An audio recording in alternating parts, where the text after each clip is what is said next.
안녕하세요. 안녕하세요. 행복한 안식일입니다. 감사합니다. 네, 이렇게 또 안식일이 됐네요. 이렇게 아까 장로님 기도하신 것처럼 저희가 이제 한국말이 서툴고 해서 이해가 안 되는 부분 같은 거 있으시면 항상 뭐 물어보셔도 되고요. 설교 끝나고 잠깐 질문 같은 거 있으시면 얼마든지 하셔도 됩니다. 괜찮다면 다시 한번 기도하고 시작하겠습니다. 하늘에 계신 아버지, 오늘 말씀 통해서 우리가 하나님의 진짜 하나님의 일관성이 무엇인지, 그리고 말씀을 통해서 그걸 어떻게 찾을 수 있는지 저희가 연구를 할 때 우리에게 은혜를 주시고 축복을 해주세요. 그리고 우리가 살아가면서 이 성경의 일관성을 통해서 우리의 삶의 그 마음의 평화를 찾고 그걸로 인해서 다른 사람들에게 축복이 되는 삶을 살 수 있도록 도와주세요. 예수님의 이름으로 기도드렸습니다. 아멘. 아멘. 한국말 잘하세요. 다 써서 하는 겁니다. 어제는 이제 그 성경 읽는 방법에서 끊이지 않고 쭉 읽는 거에 대해서 이제 말씀을 잠깐 나눴는데요. 오늘은 그 성경을 볼 때 어떻게 그냥 진짜 읽을 때마다 뭐랄까 뭘 기대할지 모르고 읽는 그런 뭐 복불복 같은 그런 경험이 아닌 하나님의 은혜와 사랑을 기대하고 읽을 수 있는 그런 책이라는 것을 함께 공유해 볼까 합니다. 저희는 몇 주 전 새 집으로 이사를 왔습니다. 이렇게 아파트에 살다 보니까 아이들을 키우기에는 좀 좋은 곳이 아니더라고요. 뭐냐면 사람들이 그러니까 많이 살고 하니까 차들도 많이 다니고, 그러니까 아이가 밖에 나가서 마음껏 뛰어놀 수도 없고, 그래서 뭐 그런 것도 있고, 뭐 또 재정적으로 봤을 때도 집세 내는 게 아파트세 내는 거랑 뭐 별로 비슷한 거 다른 거 같지 않아서요. 이제 뭐 집을 구매하게 됐습니다. 저는 태어나서 처음 이렇게 사보는 집이죠. 하지만 이사를 한다는 게 쉬운 게 아닙니다. 저는 결혼하기 전에는 진짜 제 거라고 할 수 있는 모든 거는 제 혼다 시빅에 들어갔는데 결혼을 하고 아이가 생기고 아파트가 생기니까 와, 이 짐이 막 많아지더라고요. 그래서 이번에 이사를 하는데 너무 많더라고요, 짐이. 왜냐면 근데 또 힘든 게 뭐냐면 이사를 하면서도 평상시에 해야 할 일은 해야 하는 거잖아요. 일은 일대로 해야 하고 짐은 짐대로 날라야 하고 정리를 해야 합니다. 그래서 사람들은 주로 이사하는 것을 굳이 좋아하지는 않습니다. 왜냐면 오랜 시간 동안 습관된 일상생활의 패턴이 깨지기 때문입니다. 우리 모두 친구들을 소중하게 생각합니다. 오래 알아온 사람일수록 그들을 더 잘 알 것입니다. 그리고 이 친숙함의 기초는 우리가 그들에게서부터 무엇을 기대할 수 있는지 아는 우리의 지식이라고 할까요? 오랫동안 알고 지낸 친구라면 우리가 무슨 말을 할 때 그들이 어떻게 반응을 하고 어떻게 이렇게 살아갈지 어느 정도 이해가 됩니다. 그리고 또 우리는 그들의 생활 습관에 대해서도 어느 정도 알고 지내죠. 여러분들도 아시겠지만 어떤 사람들은 항상 늦습니다. 뭐 말은 맨날 미안하다고 하지만 별로 미안해 보이지가 않아요. 맨날 늦는데 미안하다는 말이 먹힐 이유가 없죠. 하지만 뭐 하루빨리 우리가 그러려니 하고 살아가는 게 더 쉬운 거죠. 왜냐면 맨날 늦을 거라고 생각한다면 우리는 그것에 맞게 우리가 조금씩 바뀌면 그것도 우리가 기대할 수 있는 어떤 한 친근감이 되지 않을까 생각이 듭니다. 누구든지 일관성을 좋아합니다. 변화가 너무 잦으면 우리도 모르게 정신적인 스트레스를 받게 됩니다. 어느 정도 기대가 돼야 준비도 하는 거니까요. 우리 모두 우리 주위에 있는 사람들을, 친구들, 같이 일하는 사람들에게서 그들의 패턴에 익숙해지게 됩니다. 하지만 우리가 성경 볼 때는 어떤 느낌으로 성경을 열까요? 우리가 생각하는 성경 이야기는 우리가 어제 얘기한 것처럼 꾸준히 읽어가는 책이라고 생각을 한다면 어느 정도 기대할 수 있는 일관성이 있을까요? 우리는 성경을 볼 때 친근한 친구처럼 또 어머님이 해주시는 그런 우리 익숙한 그 밥맛을 기대하는 생각으로 기대하는 것처럼 성경을 보십니까? 아니면 도저히 무엇을 기대해야 할지 모르는 먹어도 되는지 궁금해지는 그런 식탁으로 보이십니까? 저는 주로 나가서 먹어도 맨날 똑같은 곳, 똑같은 음식을 주문합니다. 왜냐하면 똑같은 음식을 주문하면 어느 정도 그 맛을 기대할 수 있으니까요. 여러분, 저와 여러분이 성경을 볼 때 그런 기대를 하고 성경을 봐야 한다고 생각을 합니다. 믿고 본다고 하죠.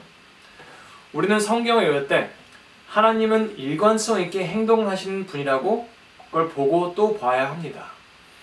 우리는 패턴이 익숙할수록 그 관계에서 더욱더 안정을 찾기 마련입니다. 이것은 신앙생활도 마찬가지입니다. 조금 더 현실적으로 말하자면 이것은 우리와 성경과의 관계에서도 아주 중요합니다. 많은 사람들이 성경을 이해하는 데 힘들어하는 이유 중 하나가 성경 안에서 있는 패턴을 보지 못하기 때문입니다. 하나님께서 과거에 인류와 어떻게 관계를 유지하셨는지 보여주는 패턴은 우리는 봐야 합니다. 그분께서 인간들의 실패와 성공에 어떻게 반응하셨는지를 볼 수 있다면 그분이 우리에게 어떻게 반응하실지 아는 것입니다. 하지만 그런 패턴이 있긴 할까요? 우선 이것은 사람들이 보통 성경을 보는 것처럼 단절된 장들로 본다면 절대 볼 수가 없습니다. 하지만 우리가 연속적으로 꾸준히 이어지는 이야기로 성경을 읽을 때는 우리가 패턴을 볼 수 있게 될 것입니다. 패턴을 보기 위해서는 우리가 어제 얘기했던 그런 이어지는 이야기로 성경을 봐야 합니다. 그럼 첫 패턴을 보겠습니다. 창세기 1장, 2장은 창조 경험에 대해서 아주 자세히 기록을 했습니다. 그런 다음 3장과 4장에서는 우리는 첫 번째 죄악과 첫 살인에 대해서 매우 자세하게 볼 수 있습니다. 이것은 제가 보여드린 것처럼 길고 상세한 소개입니다. 서문이죠. 긴 서문. 그런 다음 빠른 요약을 볼 수 있습니다. 창세기 5장은 약 2000년의 역사를 요약합니다. 이전 장들과 비교할 때 이 5장은 그다지 자세하지 않습니다. 이 모세, 이 저자가 어딘가에 도착하기 위해서 서두르는 것처럼 보입니다. 그런 요약 후 우리는 매우 나쁜 상황에 도달을 합니다. 상황은 정말 어렵고 모든 것을 교로해 볼 때 복구가 가능하지 않다는 것을 알 수 있습니다. 창세기 6장에서 이것이 우리가 얻는 설명입니다. 여호와께서 사람의 죄악이 세상에 가득함과 그의 마음으로 생각하는 모든 계획이 항상 악할 뿐임을 보시고 세상은 사악함으로 가득 찼고 사람들의 생각조차도 악으로 가득 차여 있었습니다. 우리 모두 다음에 무슨 일이 있었는지 아실 거라 생각이 됩니다. 하나님은 홍수를 보내시고 모든 것은 없어졌습니다. 여러분, 이것은 성경에서 매우 일반적으로 볼 수 있는 패턴입니다. 우리는 그 패턴을 몇 번이고 다시 보게 될 것입니다. 우선 말씀드린 것처럼 짧은 시간을 길고 상세하게 설명을 합니다. 그게 긴 서문이죠. 그 다음에 비교적 긴 시간에 대한 간략한 요약을 합니다. 그리고 끝에는 모든 것의 멸망으로 막을 내립니다. 이게 제가 보여드리고 싶은 패턴입니다. 하지만 제가 빠뜨린 게 하나 있었습니다. 즉, 우리가 이 패턴을 볼 때마다 항상 멸망이 일어나기 전에 주어지는 희망의 제한, 희망의 기회가 있다는 것입니다. 홍수 전에 하나님은 방주를 주셨습니다. 하나님은 홍수를 막지 않으셨습니다. 그것은 인간들의 죄로 인해 어쩔 수 없이 일어나야 하는 것이었습니다. 그러나 하나님께서는 방주를 주셨습니다. 구원은 방주에 들어가야만 발견됐습니다.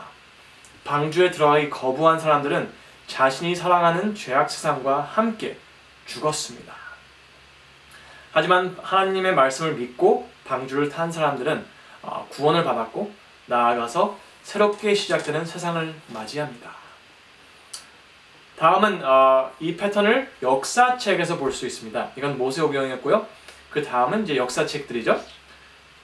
사무엘상, 사무엘하 그리고 열왕기상 첫 부분은 아주 섬세한 서론을 보여줍니다. 창세기 1장부터 4장까지 창조와 타락에 대해서 섬세하게 설명해 준 것처럼 여기서는 사무엘, 사울, 다윗 그리고 솔로몬에 대해서 아주 길게 얘기를 해줍니다. 그리고 제 추측이 맞다면 다음은 긴 시간을 간략하게 요약함을 볼 수 있을 것입니다. 다윗과 솔로몬에 비해서 그 다음 왕들은 너무나도 빨리 급하게 요약을 합니다. 그리고 쭉 나가다가 열왕기상 16장에 도달하게 됩니다. 열왕기상 16장에 아합이라는 왕을 만나게 되는데요. 그 왕에 대한 설명이 참 특이합니다. 열왕기상 16장 30절 말씀에 오므리의 아들 아합이 그 이전 모든 사람보다 여호와 보시기에 악을 더욱 행하여, 그리고 또 33절에 보면 그는 그 이전에 이스라엘 모든 왕보다 심히 이스라엘의 하나님을 노하시게 하였더라. 창세기 5장의 요약 후에 홍수로 세상을 없애야 했던 것처럼 많은 왕들에 대한 짧은 요약 후에 우리는 그 누구보다도 악한 아합 왕을 만나는 것입니다. 이스라엘은 망할 수밖에 없는 길을 가고 있다는 아주 처참담한 그림을 볼 수 있습니다. 하지만 노아 시대에 방주를 보내주셨던 하나님이 이 때에는, 이 아합의 시대 때는 어떻게 은혜를 주셨을까요? 네, 바로 엘리야 선지자입니다. 그리고 그 후계자 엘리사 선지자를 통해서 피할 수 없는 멸망을 향해 가고 있는 이스라엘이라는 나라를 향해 구원의 선택의 여지를 주심을 우리가 볼 수 있습니다. 읽어보시면 아시겠지만 여기서부터 열왕기하 끝날 때까지 거의 모든 부분이 엘리야와 엘리사를 통해서 하나님께서 하신 일을 기록한 것을 볼 수 있습니다. 그리고 열왕기상 13장, 하 13장에서 엘리사가 죽고 얼마 되지 않아서 이스라엘은 아수리아에 의해서 자취를 감추게 됩니다. 노아의 노력 끝에 홍수가 온 것처럼 엘리야와 엘리사의 사역 끝에는 멸망이 온 것입니다. 여러분, 이스라엘의 역사를 볼 때도 이 똑같은 일관성 있는 패턴을 보게 됩니다. 모세오경은 참 길고 섬세한 서론이죠. 모세오경에는 참 많은 디테일들을 볼 수 있습니다. 태어날 때 누가 털복숭이였고, 누구는 누구의 뒤꿈치를 잡았고, 누가 누구에게 무슨 죽을 써서 줬고, 성전 구조가 어떻게 되고, 등등 별 희한한 것들을 기록했다는 걸 볼 수 있습니다. 그거에 비해서 그 다음 책들, 역사책들은 꽤 빠른 전개를 보여줍니다. 시편이나 잠언서도 꽤 많은 경험들을 짧게 표현했습니다. 그리고 다음에 나오는 선지자서에서는 이스라엘의 상황이 참 악화되었다는 모습을 볼 수 있습니다. 그들의 잘못으로 인해 닥친 바벨론의 포로 생활을 피할 수 없었고 나중에는 거기서 70년을 사는 모습을 보게 됩니다. 하지만 그게 끝이 아니라고 선지자들은 확신합니다. 그 다음에 그런 악한 상황에 주어진 노아 방주, 엘리야와 엘리사 같은 은혜의 선물은 바로 예수님이셨습니다. 그런 예수님을 믿으면 그 누구도 죄로 인해 죽을 필요가 없고 영생을 얻을 수 있다고 말씀하셨습니다. 그리고 예수님을 받아들이지 못한 이스라엘은 드디어 하나님께서 미루셨던 멸망이 예수님의 승천 후 예루살렘의 함락과 함께 모든 것을 잃게 됩니다. 하지만 노아 방주를 탄 사람들은 새로운 세상을 경험했던 것처럼 예수를 믿는 사람들은 더 이상 나라가 아닌 교회라는 단체로 예수님 중심으로 새 출발을 하게 됩니다. 마지막으로 이 패턴을 한 번 더 보여드리겠습니다. 더 있지만 시간상 한 번만 더 보여드리겠습니다. 신약성경 전체는 예수님 시대의 100년 안에 쓰인 책들입니다. 나아가서 계시록을 뺀다면 다 그 시대에 대한 쓴 책들이죠. 역사를 기록한 것도 그렇고 또 편지서들도 그렇습니다. 쉽게 말해서 이게 바로 길고 섬세한 서론이라고 볼 수 있습니다. 그리고 계시록 1장 3장에서 나오는 7교회 이야기는 거의 2000년이라는 시간을 단축하게 하면서 보여주는 요약입니다. 그리고 5장부터 10장까지는 이 비슷한 시기를 말해주는 가끔 말해주고 가끔 미래에 있을 대해서 맛보기, 미리 보기를 해줍니다. 그리고 나아가서 11장, 12장, 13장에서는 우리가 세상이 참 악한 상황에 도달했다는 걸 볼 수 있습니다. 노아 시대처럼 물로 없애지 않으면 안 되는 상황이었습니다. 적 그리스도의 행동들이 온 세상을 돌아올 수 없는 자리로 이끌어갔다는 것입니다. 하지만 이런 상황에 하나님은 어떻게 반응을 하실까요? 이 상황에 전처럼 은혜의 선택권을 주실까요? 아니면 이제 인류를 포기하실 때가 됐을까요? 아무리 많은 시간과 기회를 줘도 맨날 잘못된 길로 가는 사람들에게 그분은 어떻게 반응하실까요? 여러분, 이제까지 우리가 본 하나님은 그 누구보다 일관성 있으신 분이셨습니다. 노아 시대에는 방주를 주셨고 소돔과 고모라를 멸망하기 전에는 천사들을 보내셔서 롯을 구원하셨고 7년의 흉년이 있기 전에는 요셉을 애굽으로 보내셨고 애굽을 멸망하시기 전에 모세를 보내셨고 아합 시대에는 엘리야 그리고 엘리사를 보내셨고 예루살렘 멸망 전에 예수님을 보내신 하나님은 어제와 오늘 그리고 내일도 바뀜없이 일관성 있으신 분입니다. 아무리 계시록 11장부터 13장 상황이 희박해 보여도 하나님께서는 원래 하시는 대로 구원의 선택의 여지를 주십니다. 이게 무엇일까요? 네, 바로 계시록 14장에 나오는 새 천사의 기별입니다. 여러분, 우리가 가지고 있는 귀한 새 천사의 기별은 노아 방주 때 그리고 아합 때의 엘리야와 엘리사와 같은 하나님의 은혜입니다. 방주 후에는 구원이 없었습니다. 롯에게 천사들이 떠난 후에는 구원이 없었습니다. 이스라엘 백성들에게 엘리야와 엘리사 후에는 더 이상 구원의 길이 없었습니다.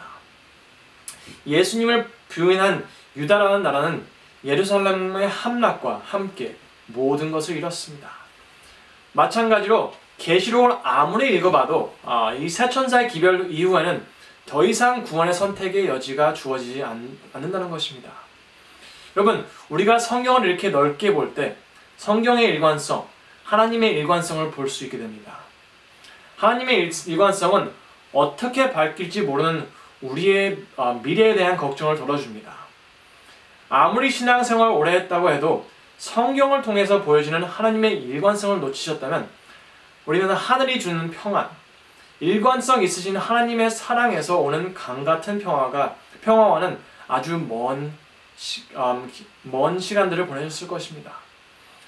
나아가서 하나님의 반대로 하나님의 일관성을 알고 믿고 사는 삶을 산다면 우리는 하나님을 믿는다고 자부하는 우리가 해야 할 것이 무엇인지 제대로 알 것입니다. 누구나 삶의 패턴을 잡게 되면 여유가 생기고 이제까지는 그 패턴을 만들기 위해서 노력하냐고 못했던 것들을 시도해 볼 수 있습니다. 하나님의 일관성을 믿는 분들은 전도할 이유가 생기는 것입니다.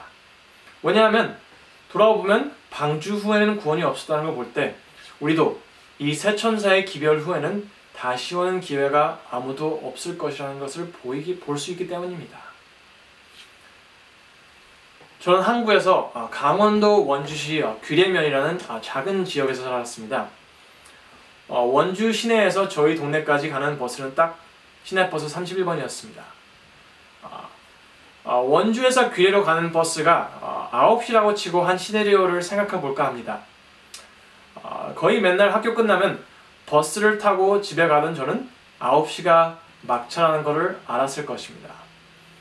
하루는 버스를 타고 자주 타지 않는 친구들과 늦게 원주에서 놀다가 8시 반이 됐다고 생각해 봅시다. 다행히 버스 터미널 옆에 있었기 때문에 버스는 탈 수 있다고 보죠. 하지만 그때 친구들은 버스 터미널에서 신기한 것들이 많다고 좀 더 있고 싶다고 한다면 어떨까요? 뭐 굳이 9시 차가 진짜 마지막이겠냐고 9시 15분이나 9시 반에 버스가 또 없겠냐고 밖에 한번 보라고 버스들이 저렇게 많은데 굳이 우리가 9시 차를 타야 하냐고 우길 수도 있습니다. 하지만 우리가 아는 게 있다면 시내버스는 주로 일관성 있게 운행을 한다는 것입니다. 주로 그때에 맞춰서 운행을 하죠. 시내버스의 일관성을 경험으로 아는 우리는 될 수 있는 모든 것을 동원해서 이들을 설득해야 하는 것입니다. 시간이 갈수록 우리는 더욱더 초조해져야 맞는 것입니다. 그들이 이 버스를 타지 않으면 오늘 집에 못 들어가는 것처럼 이 죄된 세상에 주어진 마지막의 기회, 이 새천사의 기별의 중요성을 마음속 깊이 깨달을 것입니다. 여러분, 우리가 전도의 필요성을 느끼지 못한다면 우리는 하나님의 일관성을 정말 아는 걸까요? 성경을 넓게 볼 때 우리는 하나님의 미쁘심을 볼 수 있고 그것을 의지하고 그것을 전해야만 하는 우리 모두가 되리라 저는 믿습니다. 감사합니다.